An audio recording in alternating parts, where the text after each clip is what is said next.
मारूं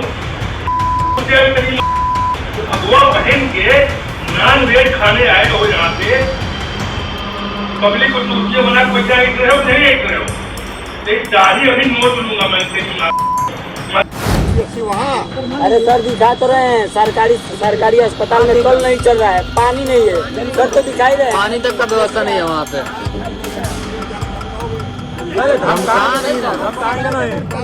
धमकाएंगे आपको। मेरे क्लास में एक मोहित सर हैं, मैथ्स के टीचर।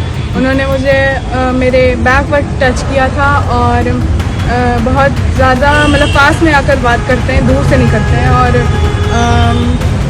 जब भी वॉशरूम जाते हैं तो वो पीछे पीछे से आते हैं। और वोट चोरी के मुद्दे पर प्रधानमंत्री नरेंद्र मोदी आगे आगे भाग रहे हैं और पब्लिक पीछे से दौड़ा रही है। ये रेस सोशल मीडिया पर लगी हुई है। ये रेस प्रधानमंत्री नरेंद्र मोदी के भाषणों में, उनकी स्पीचेस में लगी हुई है। आज के इस वीडियो में मैं आपको बताऊंगा कि कैसे प्रधानमंत्री नरेंद्र मोदी से का लोग पीछा कर रहे हैं, उनसे सवाल पूछ रहे हैं कि भाई साहब बता तो दो, इतना ही डेटा बचा है, कम से कम बता दो, क्या वोट चोरी करके प्रधानमंत्री बने हो क्या? 15 अगस्त को लाल किले से जब भाषण दिया तब भी यही सवाल पूछा गया और अब प्रधानमंत्री की रैली के दौरान भी यही सवाल पूछा गया।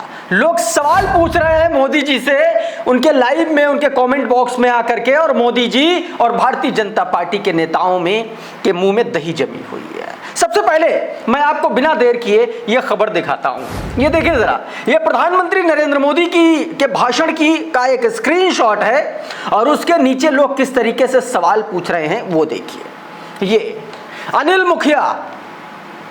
मुखिया नाम से एक व्यक्ति लगातार प्रधानमंत्री नरेंद्र मोदी से सवाल कर रहा है और सवाल कोई ऐसा नहीं है कि जिसका जवाब एक प्रधानमंत्री दे नहीं सकता, लेकिन देंगे नहीं। क्यों नहीं देंगे? क्योंकि कई बार भारतीय जनता पार्टी के नेताओं की दाढ़ी में तिनका होता है। अनिल मुखिया ने सवाल पूछा कि Modi ji, I asked a question on YouTube 15th August, but you didn't reply. Today I have been 100 MB of data left. क्या आप वोट चोरी करके पीएम बने हो? Please reply. लोग सवाल पूछ रहे हैं। अच्छा, अनिल मुखिया ने 15 अगस्त को जब लाल किले से प्रधानमंत्री नरेंद्र मोदी भाषण दे रहे थे, स्पीच दे रहे थे, उस वक्त भी यही पूछा था, कहा था कि मोदी जी प्लीज बता दो, क्या वोट चोरी करके प्रधानमंत्री बने हो क्या? मेरे पास 50 MB ही डेटा बचा, भी वो भी बात बताऊंगा। लेकिन इसमें जो पूछा गया ये आप देखिए, लगातार प्रधानमंत्री से पूछा जा रहा है, लगातार भारतीय जनता पार्टी के नेताओं से पूछा जा रहा है, चुनाव आयोग से पूछा जा रहा है। और चुनाव आयोग, कांग्रेस पार्टी साफ कह रही, राहुल गांधी साफ कह रहे हैं कि आपको देख लेंगे, सत्ता में आने दीजिए, सब पर FIR दर्ज होगी। चुनाव आयोग प्रेस कॉन्फ्रेंस करके विपक्ष के एक बड़े नेता को धमकाता है, राहुल गांधी को धमका रहे हैं। चुनाव आयोग जो एक प्रोफेशनल बॉडी है, वो एक राजनीतिक दल की तरह काम कर रही है, ऐसे आरोप लग रहे हैं। और जनता प्रधानमंत्री से जवाब चाहती है, लेकिन प्रधानमंत्री नरेंद्र मोदी के पास जवाब है नहीं। अनिल मुखिया ने यह सवाल किया, 15 अगस्त को भी अनिल मुखिया ने पूछा था। ये देखिए, ये 15 अगस्त वाले दिन का ट्वीट है, जब प्रधानमंत्री लाल किले की प्राचीर से अपना भाषण दे रहे थे। 103 मिनट तक प्रधानमंत्री ने भाषण दिया, लेकिन इस सवाल का जवाब नहीं दिया। चलिए, इस सवाल का जवाब नहीं देते, लेकिन वोट चोरी पर तो मुंह खुल सकता था, उस पर भी नहीं। अनिल मुखिया ने उस समय भी पूछा था कि मोदी जी, ओनली 50 MB लेफ्ट, please come to the point, क्या आप वोट चोरी करके पीएम बने हो क्या? साफ तौर पर पूछा गया कि मुद्दे पर आओ, मेरे पास बहुत ज्यादा डेटा बचा नहीं, कि मुद्दे पर अब आ जाइए और ये बताइए कि क्या वोट चोरी करके प्रधानमंत्री बने हो क्या? इस तरीके से दोस्तों लोग लिख रहे हैं, लोग सवाल कर रहे हैं, लोग जवाब मांग रहे हैं। एक तरफ बेईमानी उजागर हो गई, दूसरी तरफ नफरत 7वें आसमान पर है। रंगों के आधार पर अब तय किया जाएगा कि आप क्या खाएंगे। अगर गलती से आपने भगवा शर्ट या भगवा पायजामा या भगवा पैंट या कुछ भी भगवा कलर का ऐसा पहन लिया और आपने नॉनवेज खा लिया, तो आप गाली खाएंगे, मार खाएंगे, वो अलग। पंडित जी खा रहे थे नॉनवेज और गलती से पहन के आ गए थे भगवा, और इसी दौरान एक नफरती की नजर पड़ गई और उसके बाद क्या कुछ हुआ। वाकया उत्तर प्रदेश की राजधानी लखनऊ का है। ये जरा वीडियो देखिए, इसको मैं बीच बीच में बीप करवा रहा हूं क्योंकि उत्तर प्रदेश के ऐसे तमाम सारे नफरती मुंह बाद में खोलते हैं धारा प्रवाह गालियां पहले इनके मुंह से निकलती हैं। तो अभद्र, बदतमीज, बेहया और बेशर्म दो कौड़ी का ये आदमी, निर्लज्ज आदमी कपड़ों के आधार पर लोगों का खान पान तय कर रहा है। और ये सरकार का, उस सरकार के बीज हैं, जहरीले बीज जो जहर बन चुके हैं, वो अब साफ तौर पर जनता के बीच में आ चुके हैं। उसका ये वीडियो, जरा वीडियो देख लीजिए। भगवा पहन के नॉन वेज खाने आए हो यहाँ पे, पब्लिक को दूसरे बना पैसा एक रहे हो नहीं एक रहे हो, दाढ़ी अभी नोट लूंगा मैं तेरी। बताओ उधर नहीं इधर बताओ, नहीं इतना थप्पड़ पेशाब करते हो कि भगवा ने सनातन की नहीं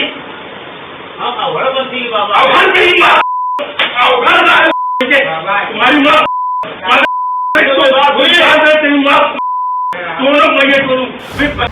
ये वीडियो भारत समाचार ने बाकायदा जारी किया और भारत समाचार ने अपने ट्विटर हैंडल पर यह बात लिखी है कि भगवा लुंगी पहनकर नॉनवेज खाने पर यह पिटाई हुई है। पहले गाली गलौज, फिर पिटाई। ये उत्तर प्रदेश के गोसाईगंज का एक केजीएन ढाबा है, वहाँ का ये वीडियो जो आपने देखा, वहाँ का ये वीडियो बताया जा रहा है। और जो आदमी गाली बक रहा है, इसका नाम है नरेंद्र सिंह, और जिसको गाली बक रहा है उसका नाम है दिनेश शर्मा। तो शर्मा जी अपने दोस्त के साथ जो है गए थे नॉनवेज खाने, और उसके बाद नरेंद्र सिंह नाम का नफरती जो है उसकी आंख में खटक गया क्योंकि रंग उसको भगवा दिख गया। अब आप ये समझिए कि जाहिलियत का कोई पैमाना बचा नहीं, सारे रिकॉर्ड तोड़ चुकी है जाहिलियत। गोबर भक्त जाहिल जमात सिस्टमेटिक तरीके से ये तैयार कर दी गई है पिछले 10-12 सालों में। इनको अपना दिमाग नहीं लगाना है, इनको रंग दिखा भगवा और इनके अंदर की जो नफरत है वो कुलांचे मारने लगे, और वही हुआ नतीजा। दोस्तों एक और तस्वीर आपको दिखाता हूं, यह आम आदमी के बीच नफरत की तस्वीर। और अब आपको दिखाता हूं कि सत्ता का मद। भारतीय जनता पार्टी का विधायक, देवरिया का विधायक कुंवर कुशवाहा, सभा कुंवर कुशवाहा, एक व्यक्ति के परिवार को सांत्वना देने गए थे जिसकी मौत सांप के काटने से हो गई थी। जब लोगों ने शिकायत की तो इस विधायक को, माननीय को, उनकी शिकायत धमकी लगने लगी। होता क्या है कि जब आपका सत्ता का नशा जो है ना, आपकी खोपड़ी को नचा देता है और इतना नचाता है कि आप अपने मगज में खुद को जिल्लेला ही समझ चुके होते हैं, तो दरअसल शिकायत भी आपको धमकी नजर आने लगती है, और फिर उस धमकी की चादर ओढ़ करके खुद ही जनता को धमकाने लगे विधायक जी। ये देखिए जरा वीडियो। अरे सर दिखा तो रहे हैं, सरकारी अस्पताल में कल नहीं चल रहा है, पानी नहीं है सर, तो दिखाई रहे हैं। पानी तक का व्यवस्था नहीं है वहाँ पे।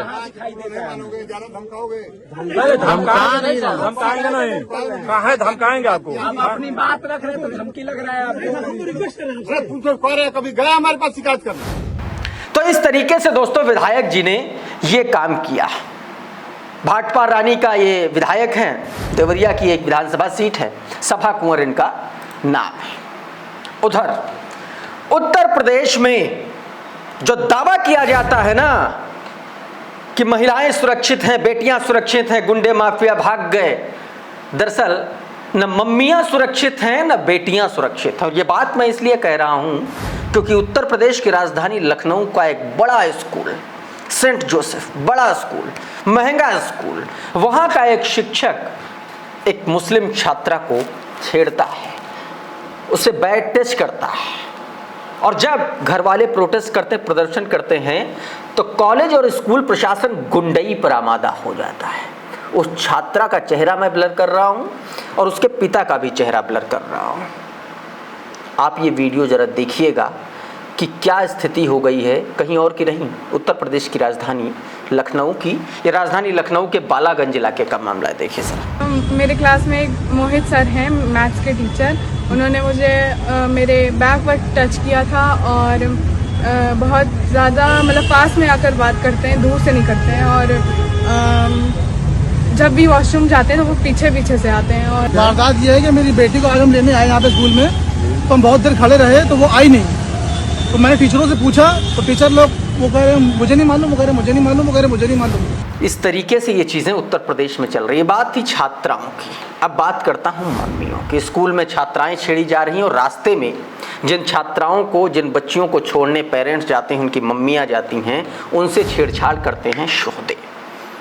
ये भी दोस्तों खबर जो है ये मध्य प्रदेश के इंदौर की है।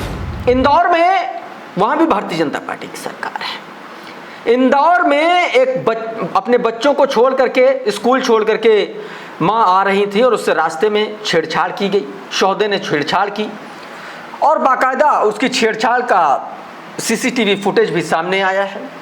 जिन शोहदों ने छेड़ा उनका नाम अरुण प्रजापति और पंकज प्रजापति बताया जा रहा है और पुलिस ने उस छेड़छाड़ के बाद कैसे सबक सिखाया है, जरा तस्वीरें देखिए।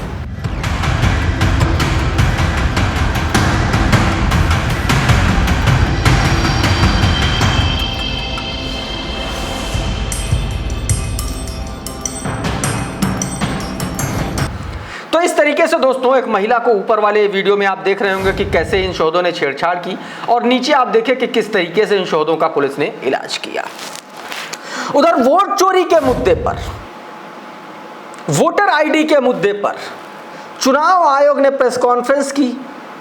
जिस दिल्ली में, राजधानी दिल्ली में प्रेस कॉन्फ्रेंस की, उसी दिल्ली में चुनाव आयोग का झूठ नंगा कर दिया जर्नो मिरर के एक पत्रकार ने। उस पत्रकार ने जिनके बारे में, आप ये कह सकते हैं कि उन लोगों के बारे में पत्रकार ने एक्सपोज किया इलेक्शन कमीशन को, जिनके बारे में इसी ने कहा था कि जिनके पास घर हैं भी नहीं, उनके पास भी वोटर आईडी कार्ड है। एक छोटा सा हिस्सा देखिए जरा।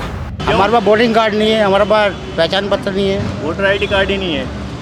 लेकिन इलेक्शन कमीशन तो कह रहा है वोटर आईडी कार्ड है ऐसे लोगों के पास जो फ्लाईओवर के नीचे रहते हैं, इधर उधर रहते हैं, जिनके पास घर नहीं है। अब जिनके पास है उनके पास ना, हमारे पास तो नहीं है। के वोटर आईडी कार्ड बना लो अपना। नहीं, कोई नहीं आता। कोई आएगा इलेक्शन कमीशन की तरफ से वोटर आईडी कार्ड बनवाने के लिए, बनवाओगे आप लोग? हाँ जी बनवाएंगे। वोट भी डालोगे फिर तो जब भी तो वोट पड़ेगी। वसीम अकरम त्यागी ने ये वीडियो ट्वीट किया और लिखा कि चुनाव आयोग कहता है कि जिनके पास मकान नहीं है उनका मकान नंबर 0 है। इस दावे का क्रॉस चेक करती इस वीडियो को देखिए। ये लोग सड़क पर, फुटपाथ पर रहते हैं, इनके घर नहीं और इनके पास वोटर आईडी कार्ड भी नहीं है। और हाँ, ये बांग्लादेशी या रोहिंग्या भी नहीं है। उधर गोदी पत्रकार मानक गुप्ता को बैरिस्टर साहब ने गजब तरीके से धो दिया।